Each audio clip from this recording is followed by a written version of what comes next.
औज़ुबिल्लाहिमिनश्शैतानिर्रजीम बिस्मिल्लाहिर्रहमानिर्रहीम। पाकिस्तान में पेश आने वाले अहम वाक़यात और उन वाक़यात पर मबनी खबरों का तज्ज़िया करने के लिए आप देख रहे हैं प्रोग्राम खबर से खबर और मैं हूं आपके साथ अली अब्बास। नाज़रीन, 27वीं आईनी तरमीम की मंजूरी के बाद अब उसके असरात जो हैं वो मंजर आम पर आना शुरू हो गए हैं, या ये कहा जाए कि उस आईनी तरमीम के बाद जो इंस्टीट्यूशंस जो हैं वो किसी हद तक मुतासिर हो रहे हैं, वहाँ से अब इस्तीफ़ों की एक जो है वो फहरिस्त है जो कि कुछ दिनों में सामने आ जाएगी, जिसमें से 2 लोग बाज़ाब्ता तौर पर मुस्ताफ़ी भी हो चुके हैं। लेकिन अब जो दीगर कोर्ट्स हैं उनसे भी जजेस के मुस्ताफ़ी होने का सिलसिला जो है वो जारी है। लेकिन यहाँ सूरत हाल ये पैदा होती है कि अगर जजेस जो हैं वो इस तेज़ी के साथ जो है वो इस्तीफ़े देंगे, या फिर वकला की जानिब से हड़ताल की जाएगी, या फिर आया ऑपोजिशन की जानिब से जिस तहरीक का ऐलान किया गया है उस तहरीक में मजबूती लाने के लिए सब लोग एक पेज पर दिखाई देंगे, तो उसके बाद क्या मुल्क में कोई एक नया आईनी बहरान है जो कि जन्म लेने वाला है, या फिर 27वीं आईनी तरमीम के बाद जो एक तासुर ये दिया जा रहा है कि अब जजेस जो हैं वो सियासतदानों को लाइन हाजिर नहीं कर सकेंगे, अब ये पावर जो है वो सियासतदानों ने अपने हाथ में ले ली है। इस चीज़ को जो है वो किस तरह से डिफ़ाइन किया जा सकता है आगे आने वाले वक्तों में, क्योंकि 27वीं आईनी तरमीम के ऊपर जो है वो तनकीद बहुत ज़्यादा हो रही है। लेकिन अगर मैं फैसल वाडा साहब का जो है वो स्टेटमेंट कोट करूं तो वो कहते हैं कि 27वीं नहीं, अब हम 28वीं तरमीम की तरफ भी जाएंगे। मैं उसी फैसल वाडा साहब की बात कर रहा हूं जिन्होंने जो है वो वाज़ेह तौर पर 27वीं आईनी तरमीम के हवाले से जब ये तरमीम पेश की गई थी तो उन्होंने बाकायदा पार्लियामेंट में मिठाइयाँ भी तकसीम की थी। आया वो इस तमाम तर सूरत हाल के ऊपर सोच क्या रहे हैं, या इस पर कानूनी माहिरीन अपनी क्या राय रखते हैं कि इंस्टीट्यूशन की अगर बात की जाए तो इंस्टीट्यूशन को जो है वो कितना नुकसान होगा, या फिर आया हुकूमत का जो फैसला है, क्योंकि हुकूमत की जानिब से जो है वो वाज़ेह तौर पर यही तासुर दिया जा रहा है कि एक लंबी सी फहरिस्त है जो कि साबिका जज साहिबान की जानिब से जो है वो उनके करतूत या उनके मामला जो हैं, या फिर उनकी एक सूमोटो या नोटिस लेने की पावर ने जो है वो इस जुडिशरी को नुकसान पहुंचाया है। इससे कबल जो है वो नस्ला टावर का मामला हमारे सामने आया, डैम फ्रंट का मामला आया, अलादीन पार्क का मामला आया, या उससे कबल जो है वो थोड़ा सा और माजी में चले जाएँ तो जी वही दशा का थप्पड़, 2 बोतल शराब, समोसों का वज़न, ये तमाम तर सूरत हाल एक फहरिस्त है जो कि सुप्रीम कोर्ट के अंदर अभी भी मुकदमात की सूरत में मौजूद है, और इसके असरात जो है वो आगे आने वाले वक्तों में दिखाई भी दिए या फिर दिखाई भी देंगे। इस चीज़ को कंट्रोल करने के लिए जो है वो आईनी तरमीम बहुत ज़्यादा ज़रूरी थी। इसी पर बात करेंगे। हमारे साथ मौजूद हैं माहिर कानून जस्टिस रिटायर्ड शाहिद जमील साहब, जबकि माहिर कानून जस्टिस रिटायर्ड शाइक उस्मानी साहब भी हमें ज्वाइन कर चुके हैं, और माहिर कानून जहांगीर जदून साहब भी हमारे साथ मौजूद हैं। शाहिद जमील साहब, गुफ्तगू का आगाज़ आपसे करेंगे।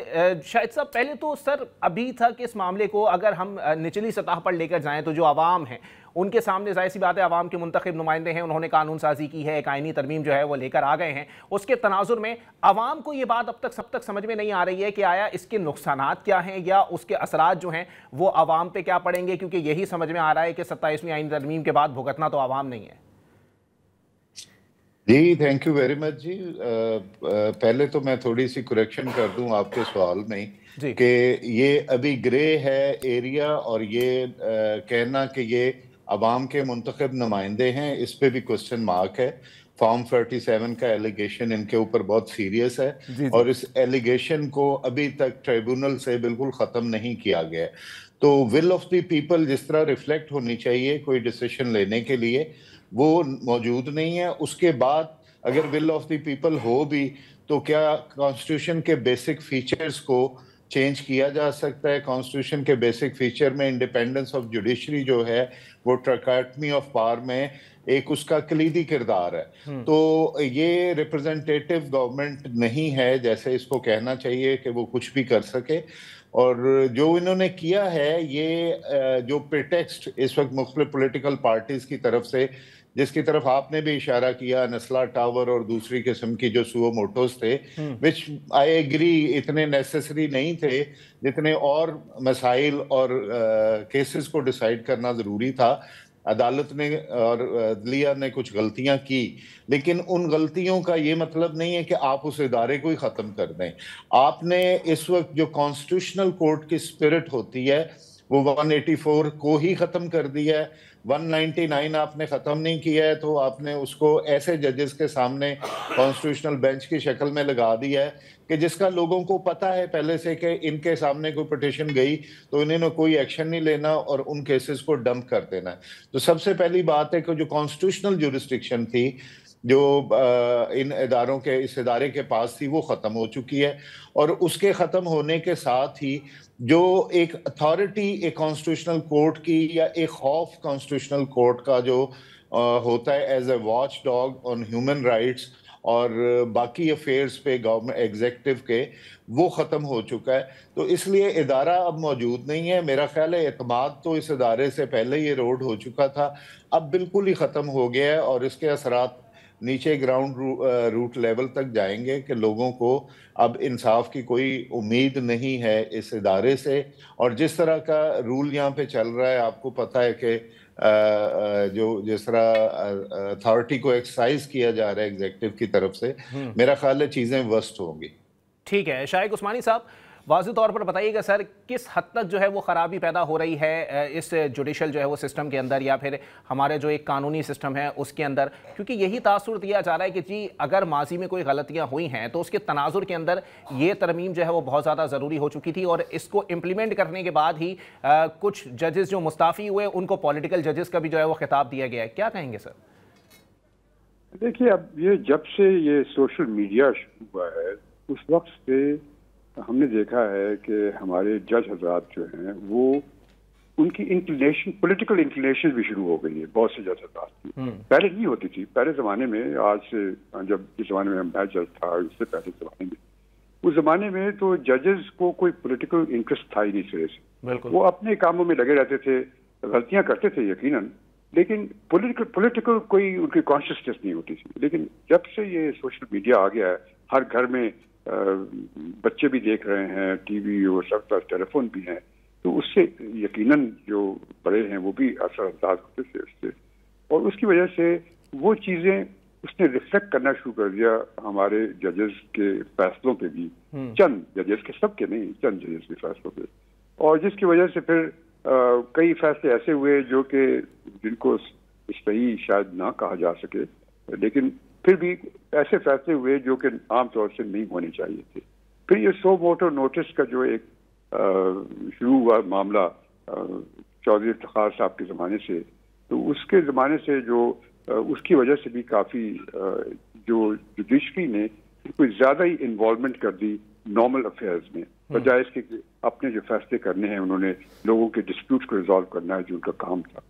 तो अब होता ये था कि अब जब भी कोई डिस्प्यूट किसी जज के पास जाता था तो आम तौर से कोई ना कोई उसमें कोई कॉन्स्टिट्यूशनल टाइप का इशू इवॉल्व कर देता था, और फिर उस पर बहस शुरू हो जाती थी, और उस पर सारा टाइम उस पर ज़ाया हो जाता था। जो लोगों के डिस्प्यूट्स है वो सॉल्व नहीं होते। अब देखें आप, कोर्ट्स का जो हाल है आजकल, अभी रिसेंटली हमारे लॉ फर्म में एक केस 25 साल के बाद वो हियरिंग के लगा। तो आप ये इमेजिन कर सकते हैं कि इस किस्म की ये कोई जुडिशरी है। तो ये अब इसके लिए ज़रूरी ये था यकीनन कि जो चीज़ें जो कि एकेडमिक डिस्कशन है, मसलन जो कि कॉन्स्टिट्यूशनल पॉइंट्स पे और ये दूसरी चीज़ें, उसको मेन कोर्ट से अलग कर दिया जाए। उस लिहाज से मेरे ख्याल में ये अच्छा स्टेप था, लेकिन सेपरेट कोर्ट बनाना यकीनन ये मेरे ख्याल में ये सही नहीं था। एक कॉन्स्टिट्यूशनल बेंच बन जाए, आईनी बेंच का जो फैसला हुआ था 26वीं आईनी तरमीम के अंदर, वो ज्यादा सही था। वो सही था, और ये जो सेपरेट कोर्ट बनाई है इससे टसल शुरू हो जाएंगी कॉन्स्टिट्यूशनल कोर्ट में, और दूसरी कोर्ट में टसल शुरू हो जाएंगी।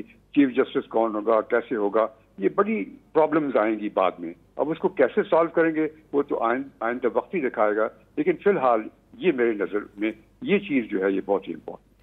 ठीक है, जहांगीर जदून साहब, वाज़ेह तौर पर बताइएगा सर, क्योंकि अब जाहिर सी बात है जजेस के मुस्ताफ़ी होने का सिलसिला भी जारी है, दूसरी जानिब वकला बरादरी ने जो है वो कमर कस ली है, फिर कुछ अपोजिशन की जमातें हैं वो उनका साथ देने के लिए खड़ी हुई हैं।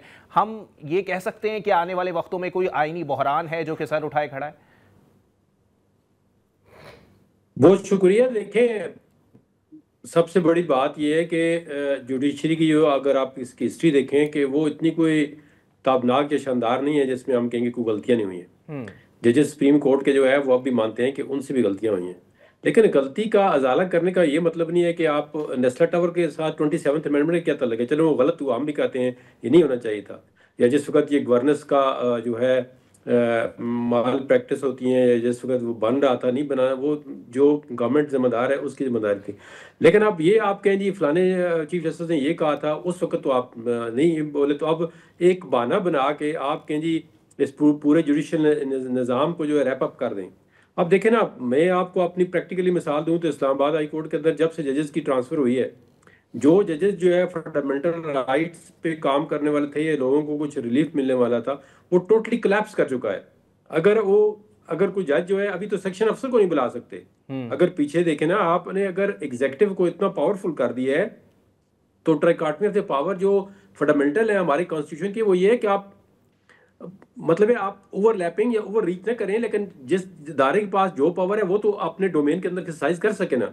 अभी तो आपने अदलिया का हाल ऐसा कर दिया जिस तरह पुलिस का हाल होता है कि अपनी मर्जी से चलाएंगे, अपनी मर्जी से जजेस को ट्रांसफर करेंगे। अगर जज ट्रांसफर नहीं मानता या किसी का हुक्म नहीं मानता या किसी के फ़ोन आती है वो नहीं एंटरटेन करता, तो उसको आप कहेंगे आप घर चले जाएं या आप सुप्रीम जुडिशल काउंसिल में प्रोसीडिंग फेस करें। तो ये जुडिशरी को पूरा जो है एक स्कीम के तहत एक ऐसा दायरा था जो चले, उसमें खामियां ज़रूर हो सकती हैं, बाकी कौन से दायरे 100% पाकिस्तान के अंदर ठीक हैं, लेकिन उन खामियों को दूर करने के बजाय एक पर्सन स्पेसिफिक तरमीम कर दी गई है कि अगर एक शख्स जेल के अंदर है तो उसको उससे भी रिलेटेड ये तरमीम है कि कोई कोर्ट ऐसी ना हो जो उसको रिलीफ दे सके। देखिए ना, अब आप ऐसे जज ले आते हैं जो मेरिट पे फैसला ही ना कर सकें, जो मेरिट को देखें ना, वो आप फैसला करें चाहे जिस तरह का भी हो। आप अगर मुसलत के शिकार हो जाएं कि जी ये फैसले से ये हो जाएगा, इस फैसले से बंदा बाहर आ जाएगा, बंदा अंदर हो जाएगा, ये सिस्टम हो जाएगा, फिर इंसाफ तो ना हुआ ना। फिर तो आप अपने जो बाकी चीज़ें हैं, बाकी कंसिडरेशन है, उनको सामने रख के एक फैसला कर रहे हैं, इंसाफ नहीं कर रहे। इंसाफ और फैसले में बहुत फ़र्क होता है। तो जब आपने इंसाफ करना है, आप आदमी जो है उसके फंडामेंटल राइट इफेक्ट होंगे, तो वो कॉन्स्टिट्यूशनल जुरिसडिक्शन के अलावा कहाँ पे जाएगा। अब आपने देख लिया, ये अपैरेंटली ये कहते हैं जी कि बर्डन कम हो जाएगा। अब बर्डन तो आप कम होने को छोड़ें, आप इतनी कॉम्प्लिकेशन पैदा हो जाएंगी कि जिसको सॉल्व करना मुश्किल हो जाएगा। अब ये देखें ना, इतना जल्दी में आपने एक कॉन्स्टिट्यूशन कोर्ट क्रिएट की है जिसकी बिल्डिंग ही नहीं है, जिसके जजों ने जाके हाई कोर्ट पे कब्जा कर लिया है कि हाई कोर्ट के चीफ जस्टिस का है जी आप कोर्ट भी छोड़ें, अपना कोर्ट रूम भी छोड़ें, चैम्बर भी छोड़ें, नीचे वाले प्यूनी जज को भी कोर्ट से निकाल दिया, उसका चैम्बर भी खाली करा दिया। तो ये क्या कुछ तरीका होता है इस काम का। चलें, वो एक एडमिनिस्ट्रेटिव इशू है, लेकिन एडमिनिस्ट्रेटिव इशू भी जुडिशियल चीज़ों में बड़ी इन्वॉल्वमेंट होती है। तो अगर आप एक अदालत बनाना चाहते थे तो उस पर एक डिबेट कराते वकला के अंदर, बार काउंसिल्स के अंदर, और आप कहते जी कि मजबूरी है और 1 साल 2 साल उस पर लगते, उसका कोई इंफ्रास्ट्रक्चर बनता, कोई जजेस आप देखें ना, एक जज 21 नंबर पे बैठा हुआ है, 22 नंबर पे सुप्रीम कोर्ट के अंदर, उसको उठा के आप 3 नंबर पे ले आए, और एग्जीक्यूटिव ऑर्डर के जरिए आप जो प्राइम मिनिस्टर जो है वो पहली अपॉइंटमेंट करेगा। जब पहली अपॉइंटमेंट हो जाएगी तो आगे फिर आप इनको कंटिन्यू करा लेंगे। जिस तरह चीफ इलेक्शन कमीशन की अपॉइंटमेंट हुई, आपने अमेंडमेंट कर दी कि जब तक नया नहीं आएगा ये बैठा रहेगा। तो ये जितने भी इंस्टीट्यूशन थोड़े बहुत काम कर रहे थे, इस प्रेजेंट जो है सेटअप है, इसने उनको कोलैप्स कर दिए। सबको अपने जो है ग्रैब करके अपने अंदर जो है एडमिनिस्ट्रेटिव जो पावर है या एग्जीक्यूटिव पावर है वो एक्सरसाइज कर रहे हैं। और अभी मेरे ख्याल में आप चीफ इलेक्शन कमीशन को देखें तो कोर्टों का भी ये हाल हो गया है कि बस आप क्या अब जितनी पेंडेंसी है वो नीचे डिस्ट्रिक्ट कोर्ट्स में है या हाई कोर्ट्स में है, आप ऊपर जाके कॉन्स्टिट्यूशनल कोर्ट्स क्रिएट कर रहे हैं, और एक पैरेलल जो है सुप्रीम कोर्ट को आप डिसमेंटल कर दिया है। एक ब्रेक के लिए मुझे कहा जा रहा है, ब्रेक के बाद प्रोग्राम को यहीं से कंटिन्यू करेंगे। वेलकम बैक नाज़रीन, प्रोग्राम के सिलसिले को आगे बढ़ाएंगे। शाहिद जमील साहब, सर तासुर तो ये भी दिया जाता है कि जी कहीं ना कहीं जुडिशल रिफॉर्म्स की बातें होती थी, और जब इलेक्शन कैंपेन्स चलाई जाती थी उसमें भी बात की जाती थी जुडिशल रिफॉर्म्स की, लेकिन जुडिशल रिफॉर्म्स जो है वो अलग चीज़ है और जुडिशरी को कॉर्डन ऑफ करना ये अलग चीज़ है। दूसरी बात सर, अब तक जो 2 इस्तीफ़े आए हैं, जस्टिस मंसूर अली शाह साहब का, जस्टिस अतहर मिनुल्लाह साहब का, ये सुप्रीम कोर्ट के जजेस हैं, फिर इस्लामाबाद हाई कोर्ट से जस्टिस सरदार एजाज इसाक साहब, लाहौर हाई कोर्ट के जस्टिस शम्स महमूद मिर्ज़ा साहब, ये भी मुस्ताफ़ी हो गए। सर बात यहाँ पर यह आती है कि ठीक है, मान रहे हैं जजेस से भी जो है वो गलतियाँ हुई हैं, लेकिन उन गलतियों के तनाजुर में ये भी देखा जा सकता है कि जो जुडिशरी की फहरिस्त है, जो हमारा नंबर है वो नीचे से पहला है। ये सूरत हाल कैसे जो है वो टेक ओवर करेंगे सर? देखें, ये 2 चीजें मैं आपको बताऊं टोटली डिफरेंट है।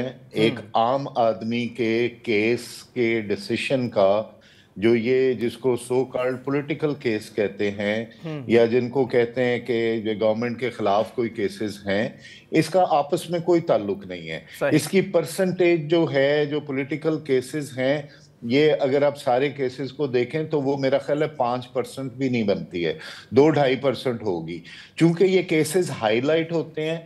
और एक हमारे ये चौधरी इफ्तिखार साहब, इन्होंने बिल्कुल, शाइक उस्मानी साहब ने ठीक कहा कि ये कैमरा और ये टीवी और ये सोशल मीडिया ने जो जुडिशरी पे असर डाला है, ये शुरू चौधरी इफ्तिखार साहब के दौर से हुआ है। और फिर इसको दुआम मिला, ये पीक पे गया साकिब निसार साहब के दौर पे, और फिर उसके बाद गुलजार साहब ने जिस तरह के सुओ मोटो लिए, ये सारी वो गलतियां हैं जो कि इन केसेस को हाईलाइट करने के लिए, टिकर्स में आने के लिए, खबरों में आने के लिए अगर इन केसेस को यूज किया गया है, तो इसका ये मतलब नहीं है कि पूरे का पूरा जुडिशल सिस्टम ही आप उसको रैप अप कर दें। मैं बड़े वसूख के साथ लेकिन ये बात शाहिद जमील साहब, कथा कलामी माफ, लेकिन तासुर तो ये भी दिया जा रहा है सर कि फैसलों ने तो इतना नुकसान पहुंचाया हो ना पहुंचाया हो, लेकिन रिमार्क्स ने सबसे ज्यादा नुकसान पहुंचाया है जुडिशरी को। रिमार्क्स ने यकीनन, आप बात ठीक कहते हैं कि जो बेसिक प्रिंसिपल है कि जजेस should speak through their judgments, वो नहीं हुआ। जजेस ने अदालतों में ऐसे ऐसे रिमार्क्स दिए जो अखबार की हेडलाइंस बनती थी, विच वाज अननेसेसरी। लेकिन उसका मतलब बिल्कुल ये नहीं था कि आप इस इदारे को इस तरह ख़त्म कर दें, और ये जस्टिफिकेशन गलत है। जो बात मैं पॉइंट में नोट करवाना चाह रहा हूं आपको कि ये सिर्फ एक प्रिटेक्स्ट है, एक बहाना उसको बनाया गया है। इस वक्त आज के दौर में जदून साहब ने बिल्कुल ठीक कहा है कि आपने कुछ मकासद को हासिल करने के लिए, कुछ चीज़ों को कॉर्डन ऑफ करने के लिए कि इसमें जुडिशल इंटरफेरेंस ना हो, आपने ये वाला जो है इतना बड़ा ऑपरेशन कर दिया है और आपने बिल्कुल इस इदारे को ख़त्म कर दिया है। ये एक पर्सन स्पेसिफिक है सारी की सारी एक्शंस, और इस एलिगेशन पे, और उसमें सच्चाई भी हो सकती है, मैं उसको इतना डिफेंड नहीं कर सकता कि किसी के दिल में अगर किसी पॉलिटिकल पार्टी का शायद कोई हमदर्दी हो तो आपने उसको एक प्रिटेक्स्ट बनाया है, लेकिन इसका मतलब ये बिल्कुल नहीं है। यहाँ पे जजेस पहले भी चीफ जस्टिस के दौर से ये जो है बेंच की जो सिलेक्शन और उसमें केसेस फिक्स किया करते थे और उस तरह ये काम चल रहा था। लेकिन अब आके जब आपको ये लगा एक वक्त में कि सुप्रीम कोर्ट में सीनियरिटी में ऐसे जजेस आ गए हैं कि वो शायद एस्टेब्लिशमेंट या एग्जीक्यूटिव के कहने में ना आए, तो आपने उस खौफ से उस चीज़ को रिवर्ट करने के लिए नीचे से ऐसे जजेस को इनका इंतखाब किया कि जो आपकी बात सुनेंगे और उनको शायद ये भी इंसेंटिव हो कि उनको जो है ओहदे इस तरह के मिल सकें, और दूसरे जजेस को जो आपके सामने मुझे एक्सप्लेन करने की ज़रूरत नहीं है। तो उसके बाद आपने जब ये बेंच बनाया है तो बेंच भी आपका तजुर्बा कामयाब नहीं हुआ कि, और मुझे ये कहने में कोई तामुल नहीं है, 2 मैं इन्हीं अदालतों के सामने पेश भी होता हूं अब, कि बेंच जो है उस तरीके से डिलीवर नहीं कर सका है। हर दूसरे केस में कॉन्स्टिट्यूशनल इम्प्लीकेशन आती है, कॉन्स्टिट्यूशन की इंटरप्रिटेशन आती है। जैसे मैं टैक्स का काम करता रहा हूं तो टैक्स के हर दूसरे तीसरे केस में कॉन्स्टिट्यूशन की इंटरप्रिटेशन आ जाती है, उसमें 199 इन्वोक होता है। अब इसका मतलब है कि आप जिस केस में थोड़ी सी भी इम्प्लीकेशन आएगी आप उसको कॉन्स्टिट्यूशनल बेंच में लगा देंगे, लेकिन कॉन्स्टिट्यूशनल बेंच में आप जिन लोगों को बैठा रहे हैं उनकी एक्सपर्टीज नहीं है टैक्स का काम करने की। Please try to understand. और यही फेलियर होगा, ये कॉन्स्टिट्यूशनल बेंच भी यहाँ पे सारे केसेस डंप हो जाएंगे। पहले ही आप इकोनॉमी की बात करते हैं, आपके मुल्क में कभी इकोनॉमी ठीक नहीं हो सकती जब तक आपका जुडिशियल सिस्टम ठीक ना होगा, जब तक आपका इन्वेस्टर जो है उसको ये कॉन्फिडेंस नहीं होगा कि मेरे डिस्प्यूट की जस्ट ये सही उसका फैसला होगा और जल्द फैसला होगा। ठीक है। तो असल फेलियर हमारे जुडिशियल सिस्टम का ये है जिसको किसी ने एड्रेस नहीं किया, और कोई इसके बारे में जुडिशरी के अंदर से भी सीरियस नहीं है और जुडिशरी के बाहर से भी सीरियस नहीं है। ठीक हो गया कि बेसिक इशू को एड्रेस करें। अच्छा शाहिद उस्मानी साहब, देखें वाज़े तौर पर आप जाहिर सी बात है 27वीं आईनी तरमीम की बात कर रहे हैं, ये जो ताहयात इस्तिस्ना की बात की गई है इसको आप कैसा देखते हैं सर? क्योंकि अब लोग जो है वो जाहिर सी बात है कानून की भी बात करते हैं, अवामी नुमाइंदा होने की भी बात करते हैं, उसके बाद कुरान और सुन्नत को जो है वो सामने रखा जाता है। क्या लगता है सर इसके ऊपर जो है वो इम्प्लीमेंट इस तेजी से करना जो है वो जरूरी था? ये तो मेरे ख्याल में तकरीबन हर दुनिया के हर मुल्क में ये है कि जब कोई प्रेसिडेंट होता है व्हाइल ही होल्ड्स ऑफिस, उसके दौरान तो उसके खिलाफ आप कोई ऐसे कोई दूसरा केस नहीं ला सकते, तो वो तो हर जगह पर है और वो होना भी चाहिए क्योंकि वरना फिर प्रेसिडेंट काम नहीं कर सकता। लेकिन ताहयात देना सोचना ये तो मेरे को बिल्कुल गलत है और इसका कोई जवाब पैदा होता ही नहीं है, और ये मेरे ख्याल में किया गया है इंटायरली पॉलिटिकल रीजंस की वजह से। वो क्या पॉलिटिकल रीजंस हैं उसमें मैं नहीं जानना चाहता, बहरहाल ये किया गया है। दूसरा, जहाँ तक कि फौज का ताल्लुक है, फौज के अफसरान को या सीनियर अफसरान को ये सूचना देना, इसकी जो कोई जरूरत नहीं है, क्योंकि फौज के लोग भी गलती कर सकते हैं, गलत काम कर सकते हैं। तो इसके मतलब ये तो नहीं कि उनके खिलाफ कोई कार्रवाई नहीं हो सकती। ये तो बहुत ही गलत इस दफा आपको मालूम है, पहले कई केसेस अब हो चुके हैं रिसेंटली, जहाँ पे कि जो फौज के लोग जो किसी और जगह काम करते थे, उन्होंने ऐसी हरकतें की हैं जिसकी वजह से उनके खिलाफ केस। तो ये भी जो किया गया है, ये भी मेरे ख्याल में इसी वजह से किया गया है, क्योंकि हमारी हुकूमतें जो है चाहती हैं कि फौज के साथ उनके ताल्लुकात अच्छे रहें, क्योंकि उनको मालूम है कि उनकी जो हुकूमत इसी तरह चलती है अगर फौज के साथ उनके ताल्लुकात अच्छे हों। ठीक है, एक ब्रेक की तरफ जाएंगे, ब्रेक के बाद प्रोग्राम को यहीं से कंटिन्यू करेंगे। वेलकम एक नाज़रीन, प्रोग्राम के सिलसिले को आगे बढ़ाएं। अगर जो है वो सदर मुमलिकत को ताहयात इस्तिस्ना देने की बात हो रही है, तो हर सियासतदान जानता है कि एक सियासी जमात की तो हुकूमत कभी भी नहीं रहनी, किसी और की भी आ सकती है, हो सकता है किसी ऐसी की आ जाए जो कि ऑपोजिशन में जमात बैठी हुई हो, उनका भी सदर मुमलिकत आएगा, उसके बाद उसको भी ताहयात इस्तिस्ना मिल जाएगा। ये बात शायद सियासतदानों ने नहीं सोची, या फिर वाज़े तौर पर हमारा ध्यान इसकी तरफ ज़्यादा नहीं जा रहा। नहीं, ये तो इस वजह से किया गया है, इसमें सियासी फवायद हैं, सियासी इसके जो मोटिव्स हैं, ये सियासी मोटिव्स हैं। और वो मोटिव में मैं जाना नहीं चाहता, वो तो बिल्कुल सियासी बात है, मैं सियासी बात नहीं करना चाहता। बिल्कुल, और इस वजह से किया गया। ठीक है। अच्छा जहांगीर जदून साहब, सर वाज़े तौर पर बताइएगा, अब दोबारा उसी मामले की तरफ आते हैं सर। अब आपको लगता है सर कि अब जो जजेस के मामला दिखाई दे रहे हैं आईनी अदालत के क़याम के बाद, और उसके बाद जो पावर जो है वो पार्लियामेंट को मुंतकिल हुई है और इन शॉर्ट सियासतदानों को मुंतकिल हुई है, उसके तनाजुर में पिक एंड चूज़ की पॉलिसी जो है वो अब ज़्यादा दिखाई देगी बनिस्बत हम माजी को देख लें तो? देखें, हमारी जो पार्लियामेंट है, जो एज ऑफ टुडे पार्लियामेंट है जी, ये सॉवरेन पार्लियामेंट नहीं है पाकिस्तान के अंदर। ठीक है, मतलब हालात मैंने पहले भी बताया ना, जुडिशरी के ना पार्लियामेंट के ठीक रहे हैं जी, लेकिन जो अभी पार्लियामेंट है ना, उसको आप सॉवरेन पार्लियामेंट के पास बेशक पावर हो। पार्लियामेंट जो है देखें बहुत बड़ा इदारा है और सबसे टॉप मोस्ट जो है वो इंस्टीट्यूशन है, लेकिन आप पार्लियामेंट के अंदर जो MNAs हैं उनको क्या प्रिविलेज है, उनकी क्या इम्यूनिटी है कि एक नकाब पोश शख्स आते हैं, उनको असम्बली के अंदर से उठा के ले जाते हैं, कुछ MNA रात बाथरूम में गुजारते हैं। तो ये कौन सी पार्लियामेंट है जिसको आप कहते हैं जी कि वो बड़ी सॉवरेन है, ये पार्लियामेंट जो है वो लेजिस्लेशन कर रही है, या जो लेजिस्लेशन का मोड ऑफ लेजिस्लेशन है, ये प्रोसीजर है। पार्लियामेंट के MNAs को तो पता ही नहीं होता बिल कहाँ से आएगा, उसके अंदर क्या है। अब देखें ना, अगर आपने एक आईनी तरमीम करनी है जिससे आपने जुडिशरी का फोकस सबसे ज़्यादा जुडिशरी पे है, तो वो जो बार काउंसिल्स हैं, बार एसोसिएशंस हैं, उनको पता ही नहीं है।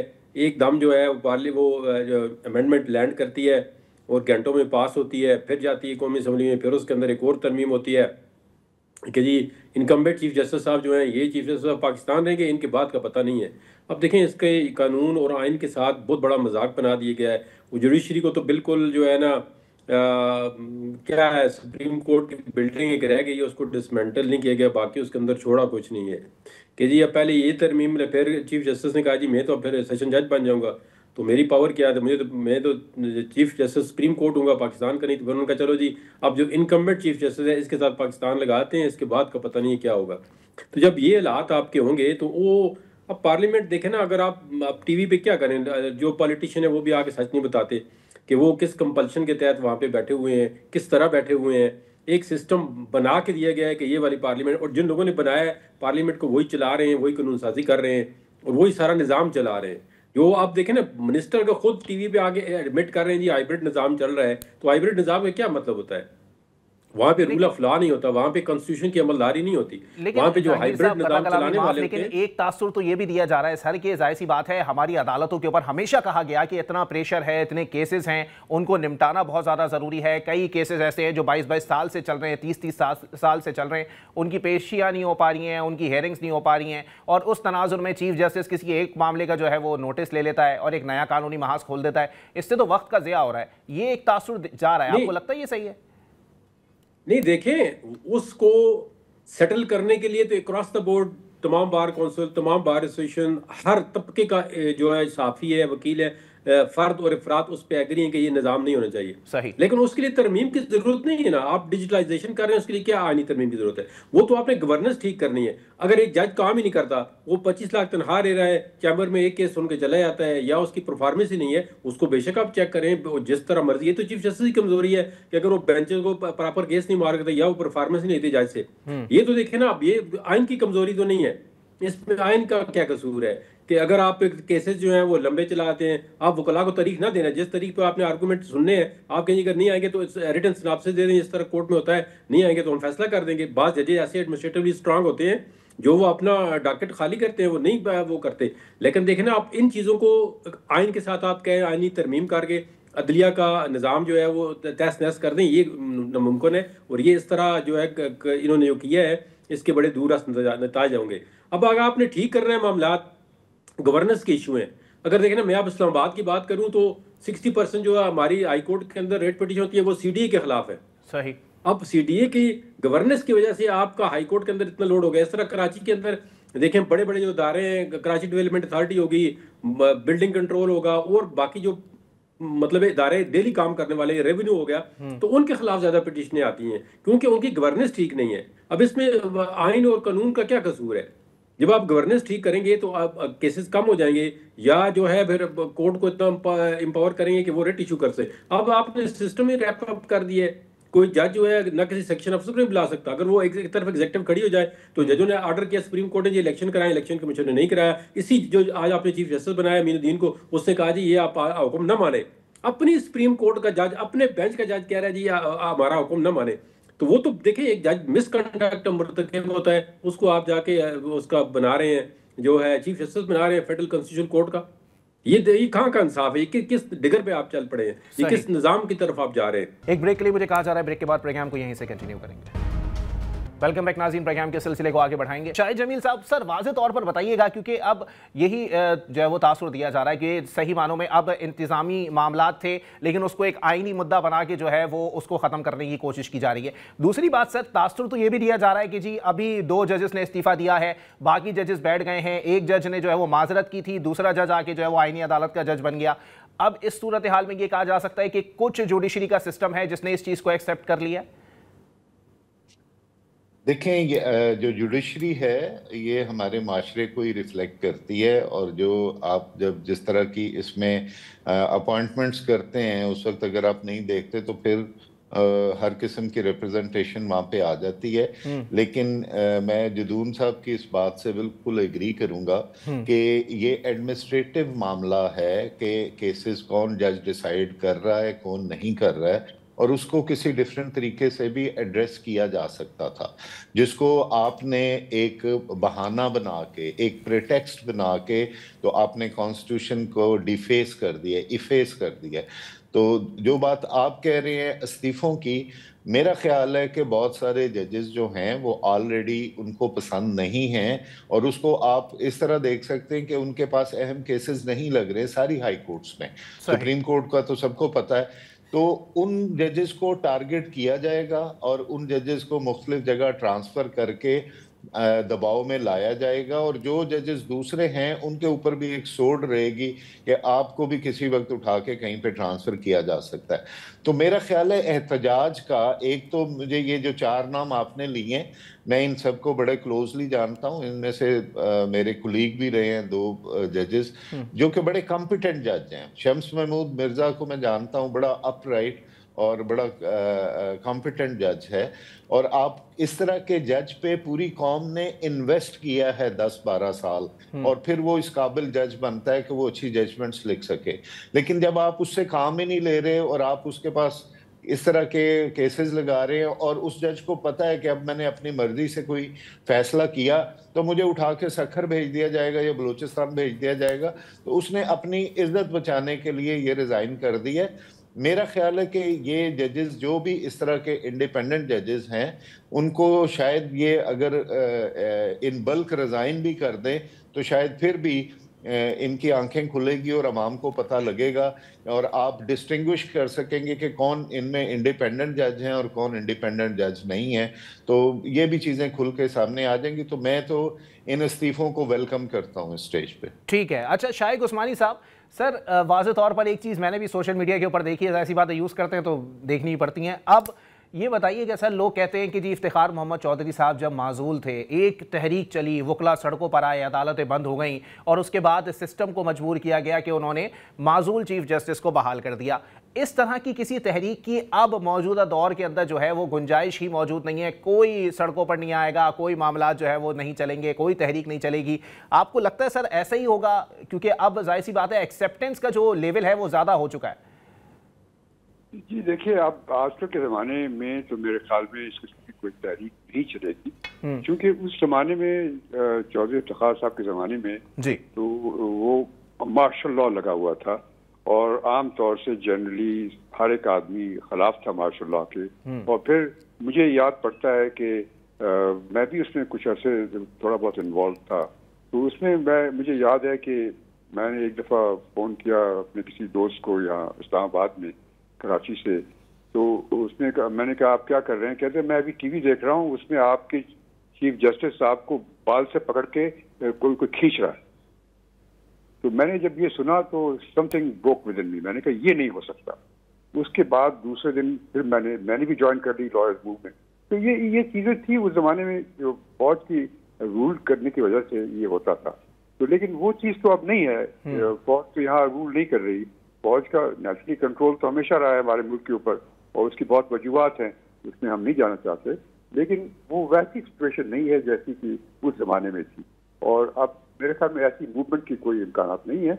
हमको अब देखना ये है कि देखिए जहाँ तक कि अमेंडमेंट करनी होती है, ये हर सूरत चाहे आपको पसंद हो या ना पसंद हो, हमारा सिस्टम ऐसा है कि अमेंडमेंट जो होती हैं वो पार्लियामेंट करती है, चाहे जैसी भी पार्लियामेंट हो, और वो जब अमेंडमेंट कर देती है और उसके बाद फिर आप या उसको सही करने की कोशिश करें या ऐसे उसूल बनाएं कि वो मामला सही हो जाएं।